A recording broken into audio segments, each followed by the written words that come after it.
Que a graça e a paz do nosso Deus e do Senhor e Salvador Jesus Cristo seja com todos aqui presentes e com todos os outros irmãos das nossas congregações e ouvintes da palavra do Senhor. Podeis assentar todos. Sejam bem-vindos em nome do Senhor Jesus. E nós estamos encerrando o primeiro mês deste ano da graça. Ó Deus, ciente que o ano da graça tem o nosso tema: a graça é validada para ser compartilhada. E a nossa divisa é: assim como já alcançamos misericórdia, não desfalecemos, pois tudo é por amor de vós, para que a graça multiplicada por meio de muitos faça abundar a ação de graças para a glória de Deus. E essa glória de Deus vem porque toda a criação expressa a graça de Deus. Dai graças ao Senhor dos senhores, porque a sua benignidade dura para sempre. Aquele que com entendimento fez os céus, porque a sua benignidade dura para sempre. Aquele que estendeu a terra sobre as águas, porque a sua benignidade dura para sempre. Temos aprendido que a palavra grega da Bíblia, traduzida por graça, é charis, que significa favor imerecido. Em hebraico, shem, que significa curvar-se por um favor imerecido ou a antecedência de um ser superior por alguém. E odá, que é o louvor pelos feitos de Deus, pois a criação é graça. Para que os mansos aprendam a escolher a graça, todo o universo funciona compartilhando ela para as pessoas. Amém? E nós temos para esta semana, a última semana do mês de janeiro: conhece-se Deus na graça do perdão, na dimensão da criação. Conhece-se Deus na graça do perdão, na dimensão da criação. Eu fiquei com vontade de cantar uma letra de uma música que eu tenho, mas se eu for fazer isso, vai estragar todo o trabalho que já vou ter nesta noite. Então eu vou tentar recitar. Toda a vida do universo é pouco tempo para se exercer. Toda a sua imensa expansão é pouco espaço para ceder ao amor que se mostrou na cruz, esse amor que em nós contempla, o amor que veio por Jesus, que fez de nossos corpos o seu templo. Estas palavras, elas demonstram categoricamente a imensidão do amor de Deus, que todo o universo não cabe. Não existe tempo nem espaço suficiente para o amor que foi revelado na cruz do Calvário, que é a expressão geral que dá sentido à graça de Deus. Conhece-se Deus na graça do perdão, na dimensão da criação, baseado na leitura de Jeremias, no capítulo 31, versículo 2, e depois pula para os versículos 33 a 37. Jeremias, capítulo 31, versículo 2, 33 a 37. Diz assim a palavra do Senhor: assim diz o Senhor, o povo que escapou da espada achou graça no deserto. Eu irei e darei descanso a Israel. Mas este é o pacto que farei com a casa de Israel depois daqueles dias, diz o Senhor. Porei a minha lei no seu interior e a escreverei no seu coração. E eu serei seu Deus, e eles serão o meu povo. E não ensinarão mais cada um ao seu próximo, nem cada um ao seu irmão, dizendo: conhecei ao Senhor, porque todos, e agora, gente, olha que glória, porque todos me conhecerão, desde o menor deles até o maior, diz o Senhor, pois lhes perdoarei a sua iniquidade e não me lembrarei mais dos teus pecados. Assim diz o Senhor, que dá o sol para a luz do dia, e a ordem estabelecida da lua e das estrelas para a luz da noite, que agita o mar, de modo que bramem as suas ondas. O Senhor dos Exércitos é o seu nome. Se esta ordem estabelecida falhar diante de mim, diz o Senhor, deixará também a linhagem de Israel de ser uma nação diante de mim para sempre. Assim diz o Senhor, se puderem ser medidos os céus lá em cima, e sondados os fundamentos da terra cá embaixo, também eu rejeitarei toda a linhagem de Israel, por tudo quanto eles têm feito, diz o Senhor. Pai, nos dê entendimento da tua santa palavra, em o nome do Senhor Jesus. Conhece-se Deus na graça do perdão, na dimensão da criação, na dimensão do universo, com tudo que nele abriga, e também na capacidade de discernir os fundamentos da terra. Amado, Deus está dizendo que Israel, o povo de Deus, que somos nós, tem Israel como nação biológica, que é a nação de Israel, mas todo Israel de Deus é a mistura dos filhos biológicos de Abraão, que vive pela fé, com as demais pessoas de toda a terra, que também tem a fé de Abraão, ou seja, os cristãos autênticos, os cristãos bíblicos. E está dizendo aqui que o povo que escapou da espada encontrou a graça no deserto. O deserto sempre é um lugar onde as pessoas ficam mais penalizadas pela sociedade, mas ao mesmo tempo com mais condições de raciocinar friamente. Quando no deserto tem muita gente brigando, complica. Foi como complicou lá em Israel. Mas a palavra de Deus está dizendo categoricamente que Deus disse: olha, eu não desisto do meu povo.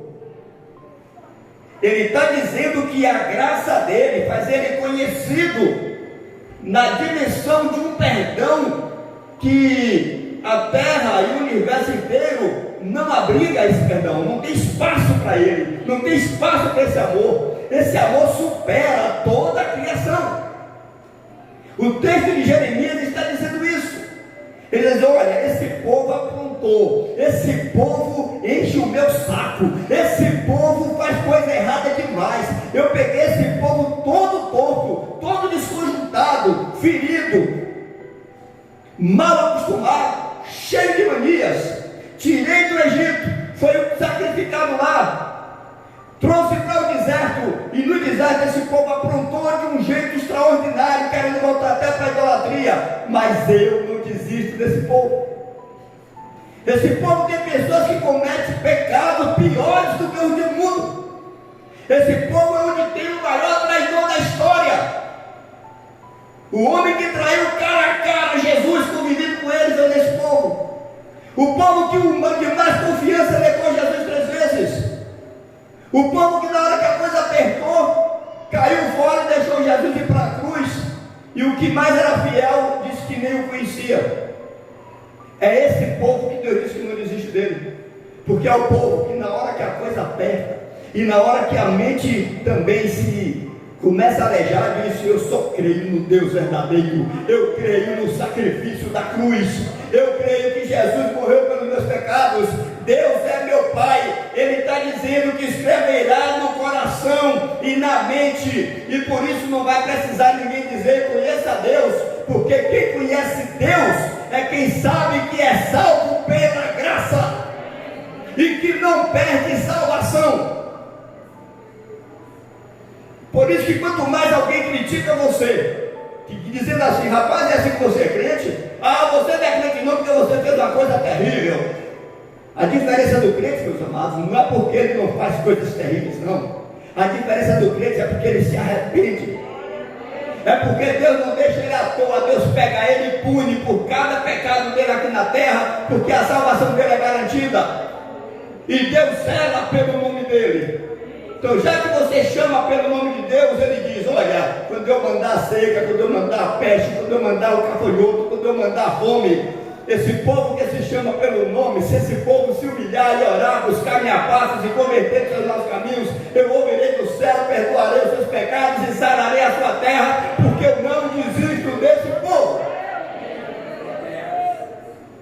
Esse povo de Deus, o amor desse povo, o conhecimento que esse povo tem de Deus na graça do perdão, na dimensão da criação, faz desse povo um povo agora com a responsabilidade de melhorar a cada dia o seu comportamento.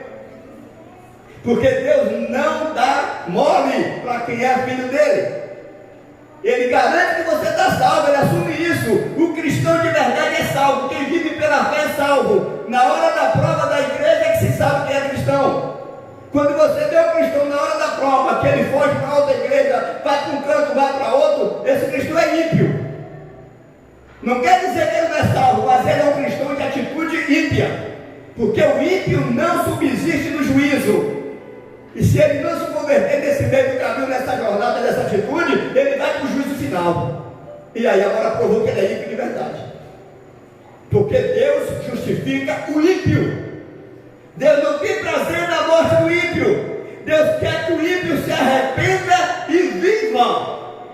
E quando esse ímpio diz: eu sou de Jesus Cristo, eu tenho costumes ruins, eu tenho hábitos ruins que já vieram lá de trás, como nós vimos aqui, pastor Rio pregando sabiamente aqui no domingo passado, que a pessoa já veio com costumes ruins, e na igreja essa pessoa ainda usa desses costumes, tem dificuldade de se livrar dele. Às vezes Deus dá uma prova para ver se ele melhora logo, aí ele diz: ah, não, aí é que eu pioro, aí é que a coisa aperta. Não, Deus quer que você seja manso. Manso é assim, com vontade de dar coisa, mas vai. Porque o manso é aquele que vai para o lugar que o que está guiando ele leve, caminha. E ele vai lá contrariado. Eu já fiz várias vezes aqui a peça do jeguinho, né? Que na hora que bota o barril em cima dele a primeira vez, ele engorda da coisa, amor. O negócio é terrível. Aí ele vai a primeira vez forçado.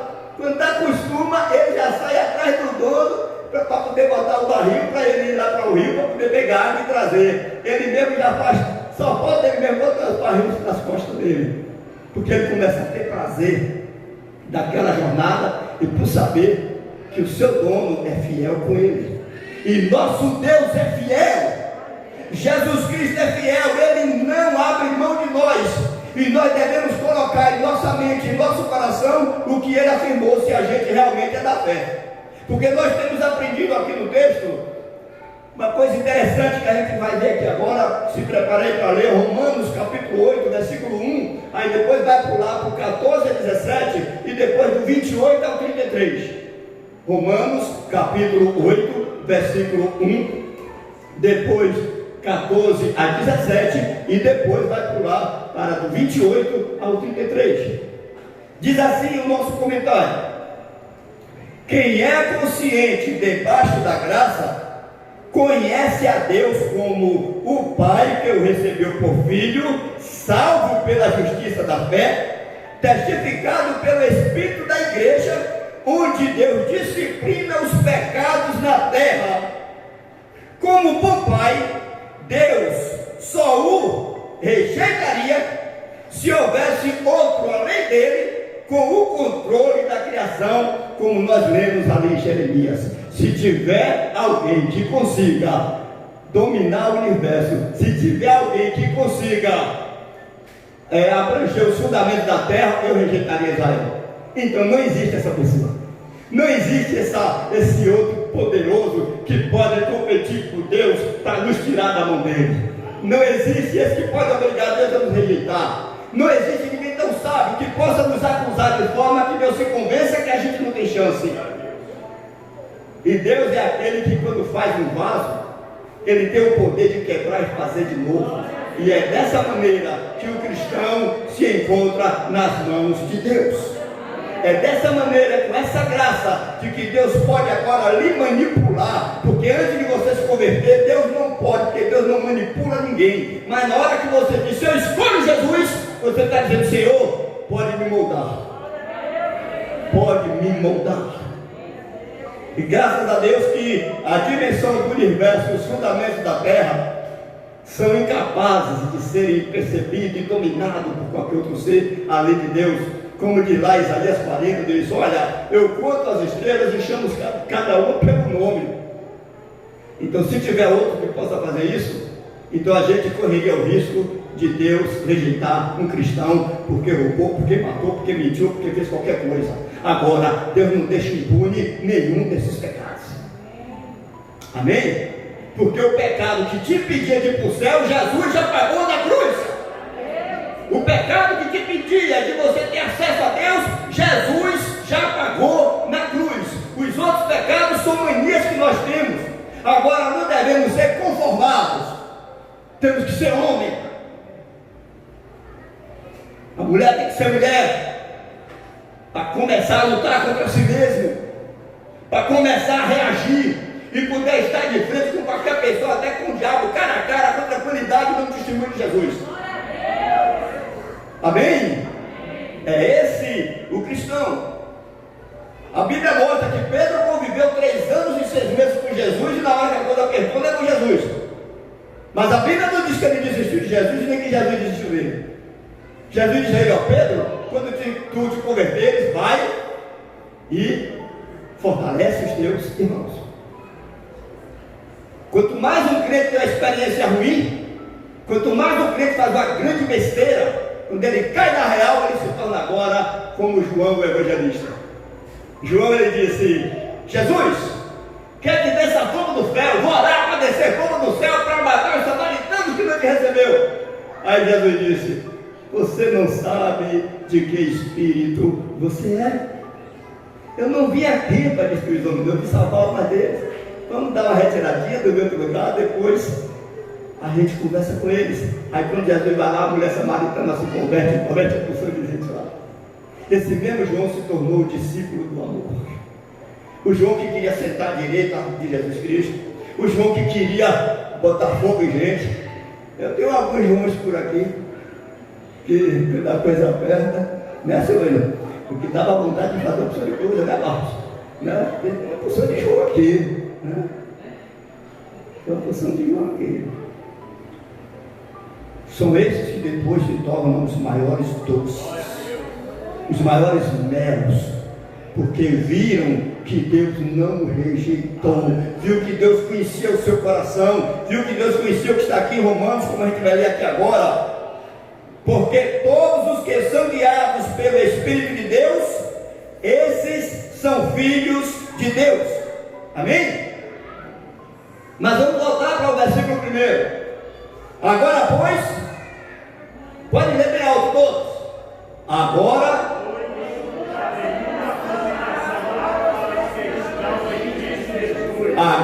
pois, nenhuma condenação há para os que estão em Cristo Jesus. Não tem nada que uma pessoa que esteja em Cristo Jesus faça que tire ela do foco de Cristo. Nada que ela faça de errado. Nada. Agora, se você ama, você só vai fazer uma coisa errada por uma circunstância que lhe obrigue. Mas você vai cair na real e voltar atrás e se deixar punir, se deixar ser julgado, se deixar ser castigado por quem quer que for, em uma boa, porque você sabe quem é seu dono, você sabe que é salvo, e aquilo não tira a sua salvação, porque você não faz aquilo porque gosta, você não faz aquilo porque você não presta, você não faz aquilo porque você quer acabar com os outros. Que depois o seu coração fica lá por dentro arrasado: oh meu Deus, me tira disso, oh meu Deus, me tira disso. E aí a bênção de Deus vem para a tua vida. Não é assim, Bob? Não é assim, Bob? Amém. Deus conhece o coração de quem é dele. E a gente vai ver uma coisa aqui em Romanos agora, continuando. Então ele diz o seguinte: pois todos os que são guiados pelo Espírito de Deus, esses são filhos de Deus. Porque não recebestes o espírito de escravidão para outra vez estardes com temor, mas recebestes o espírito de adoção, pelo qual clamamos: Abba, Pai. O Espírito mesmo testifica testifica com o nosso espírito que somos filhos de Deus. E se filhos, então tem outro maior do que nosso Pai? Se você é filho de Deus, tem outro maior do que Ele, para que Ele lhe rejeite, para que Ele tenha que dar satisfação, seja lá quem for, por sua causa? Deus não tem que dar satisfação em ninguém, porque é dele. É Ele que escolheu, é Ele que justifica, é Ele que faz tudo. E Ele lhe recebeu por filho. E se é filho, é também herdeiro, herdeiro de Deus e co-herdeiro de Cristo, se é certo que com Ele padecemos, para que também com Ele sejamos glorificados.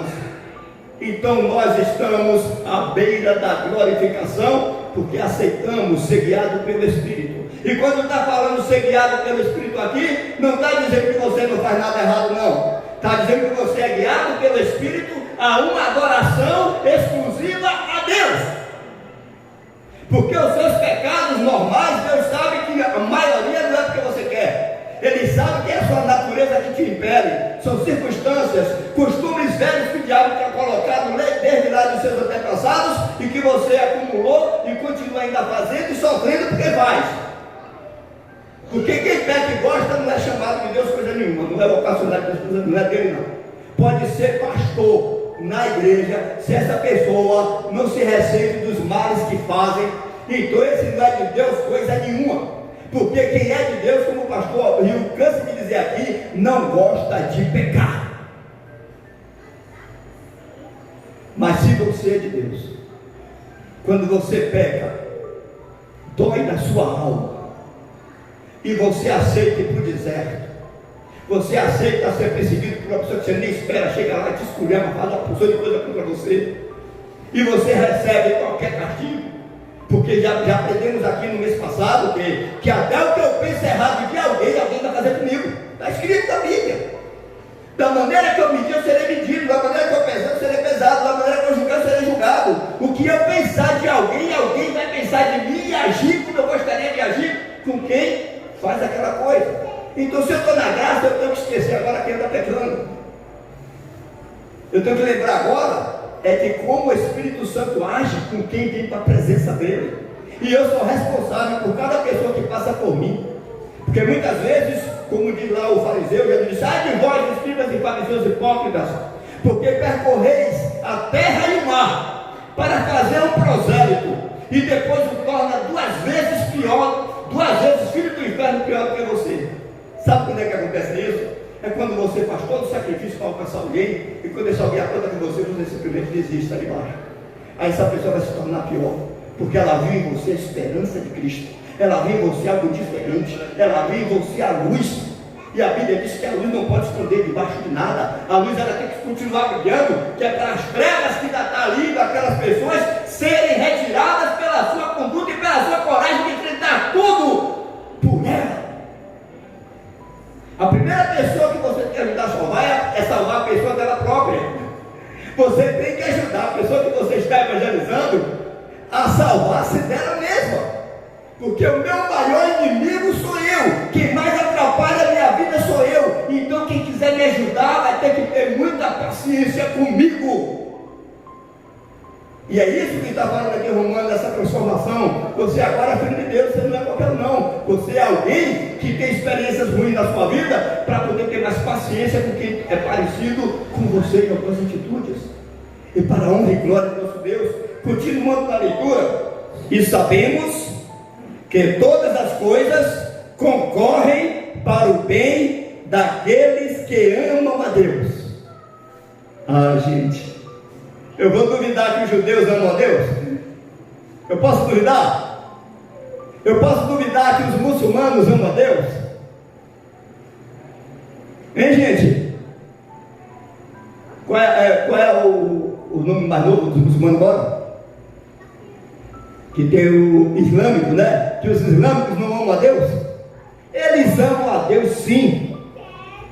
Eles amam a Deus, mas eles têm uma cultura que é obrigado a sair matando quem ama a Deus diferente de como ele ama. Mas Deus disse que nunca rejeita Israel. Deus avisou lá que nunca ia rejeitar Ismael, porque era filho de Abraão. Então, como nação, Ismael, Israel e igreja de Deus, seja lá onde estiver na terra, são escolhidos. Eles não são chamados não, gente, são escolhidos. Amém? Agora, quem é falso nesse meio está fora. Pode ser filho de Abraão, pode ser filho de Ismael e pode ser filho do pastor. Mas se é da fé, se crê nessa graça, se aceita a disciplina, qual é o povo que mais sofre na terra? Qual é o povo mais perseguido na terra? Não é o cristão não, é o povo judeu. Segunda Guerra Mundial provou isso, o cativeiro do Egito provou isso, o cativeiro da Babilônia provou isso, até o domínio de Roma provou isso. E até hoje os judeus são discriminados em toda parte. Sabe por quê? Porque eles continuam firmes na fé só no Deus verdadeiro. Mas eles também não obedecem para fazer com a conduta que Jesus quer que eles tenham. E aí esse evangelho que era para eles pregarem, caiu agora na igreja. Até um qualquer como eu tem o direito de pregar o evangelho. Até um João Ninguém que veio daí, que ninguém nem sabe a minha origem, tem o direito hoje de sair pregando esse evangelho. Por quê? Porque a graça de Deus, ela é inclusiva. A graça de Deus, ela é para alcançar todas as pessoas. A graça de Deus não é para eu fazer charminho. Um dia eu evangelizo, outro dia não evangelizo. Um dia eu ganho alma, outro dia a alma que se exploda. Não, é o contrário. Quando é assim, eu é que vou me explodir por conta de Deus dizer assim: olha, você é meu, está pisando na bola. Você está dando um testemunho que contraria a beleza da minha santidade, como Davi foi punido aqui domingo na pregação do pastor Rivaldo aqui, mostrando que ele foi punido exatamente porque ele rejeitou, mas ele disse: eu aceito a punição porque vai ajudar o povo a chegar à conclusão que Deus não deixa o seu povo indisciplinado, e a igreja de Deus é disciplinada. Então quando ele fala aqui que todas as coisas contribuem para o bem de quem ama Deus, ele continua dizendo um detalhe importante, que por Deus ver que você ama, Deus faz uma coisa interessante. Diz assim: daqueles que estão chamados segundo o seu propósito, versículo 29, porque os que antes conheceu, também os predestinou. Então primeiro Deus fez o quê? Conheceu. Os que antes conheceu, então Deus conhecia que você amava Ele, mas que você é jogo duro, que você é muito difícil, que você é um coração difícil de ser quebrado, porque você tem uma porção de manias, uma porção de defeitos extraordinário, mas você ama a Deus. E quando Ele viu que você o ama, Ele te predestinou para ser conforme a imagem de seu Filho, a imagem de Jesus. Primeiro Ele te conheceu que amava, que o amava. Quando Ele conheceu que você o amava, Ele te predestinou, Ele te escolheu e já traçou um destino para você. E depois que Ele te escolheu e traçou um destino, é que Ele te chamou. Por isso que na igreja, quando diz que são muitos chamados e poucos escolhidos, não está dizendo que é na igreja que você vai ser escolhido, não. Você já era escolhido antes, e Deus chama a todos. Agora, o que não aguenta a prova da igreja, o que não aguenta ser ralado, o que não aguenta ser apurado como ouro, o que não aguenta passar pela peneira, sai, foge. Porque a igreja é onde se apura pecados, a igreja é onde se denuncia pecados, a igreja é onde o pecado não é aceito como normal, e sim para ser corrigido, porque você tem que vir como você está, como você é, para ser transformado pela palavra de Deus. E ele diz mais: e o que ele transformou, o que ele predestinou, também chamou, e a esse também justificou. É meu. É meu. Ah, mas ele fez isso. É meu. Ele faz a coisa errada. Ele é meu. E agora, quem é que pode tirar ele da minha mão? Quem é? É meu. E eu tenho o poder de pegar ele e transformar, como ele garantiu que desse mesmo pó que me fez agora, ele vai me ressuscitar incorruptível. Deus garante que vai nos ressuscitar incorruptíveis. A gente não vai mais pecar, a gente não vai mais ter nada que nos obrigue a fazer coisa errada, porque seremos incorruptíveis. E Deus está nos preparando como o oleiro faz com o vaso, com o barro. E ao que chamou também justificou. E ao que justificou, a este também glorificou. Que diremos, pois, a estas coisas? Se Deus é por nós, quem será contra nós?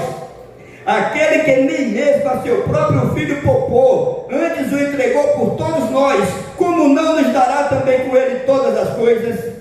Quem intentará acusação contra os escolhidos de Deus?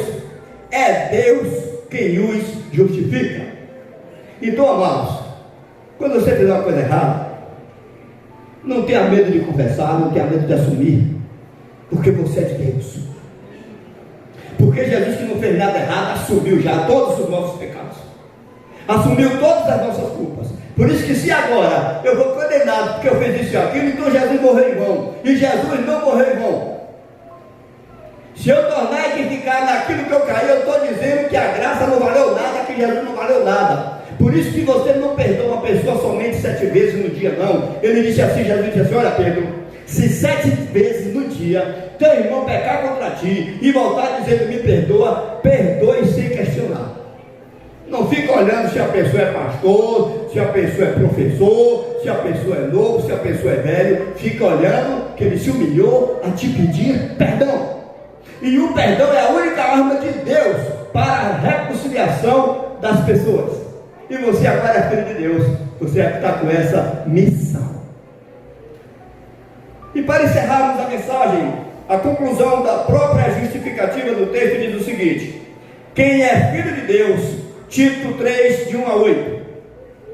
Quem é filho de Deus não se perde olhando pecados alheios, porque vive para compartilhar a graça do perdão.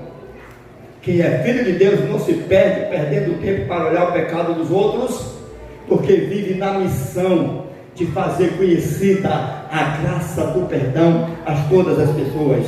Tito, capítulo 3, de 1 a 8.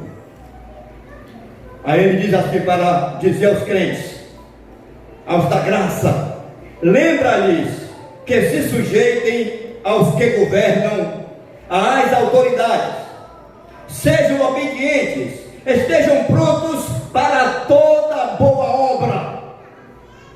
Você foi chamado para isso. Não difamem a ninguém, não falem mal de ninguém, ou mereça ou deixe de merecer, porque você agora é o mensageiro de Cristo. Não difamem, não fale a fama ruim de ninguém. Quem tem situação ruim, deixa quem é igual dele fale. Você, sua boca é para abençoar, amém? Não difamem a ninguém, nem sejam altercadores, ou seja, não fiquem discutindo com ninguém, mas sejam acordados, dando provas de toda cortesia para com todos os homens, para com quem presta e para com quem não presta. Pois nós também outrora éramos nécios, éramos loucos, abestalhados, desobedientes, desgarrados, escravos de toda sorte de paixões e de prazeres, vivendo em malícia e inveja, odiosos e odiando-nos uns aos outros. Quando, porém, se manifestou a benignidade de Deus, nosso Salvador, e o seu amor para com todos os homens, não por obras de justiça praticadas por nós, mas segundo sua misericórdia regeneradora, segundo a sua misericórdia, ele nos salvou, mediante o lavar regenerador e renovador do Espírito Santo, que ele derramou sobre nós ricamente por meio de Jesus Cristo, nosso Salvador, a fim de que, justificados pela graça, nos tornemos seus herdeiros, segundo a esperança da vida eterna. Fiel é esta palavra, e quero que, no tocante a estas coisas, faças afirmações confiadamente, para que os que têm crido em Deus sejam solícitos na prática de boas obras. Estas coisas são excelentes e proveitosas aos homens.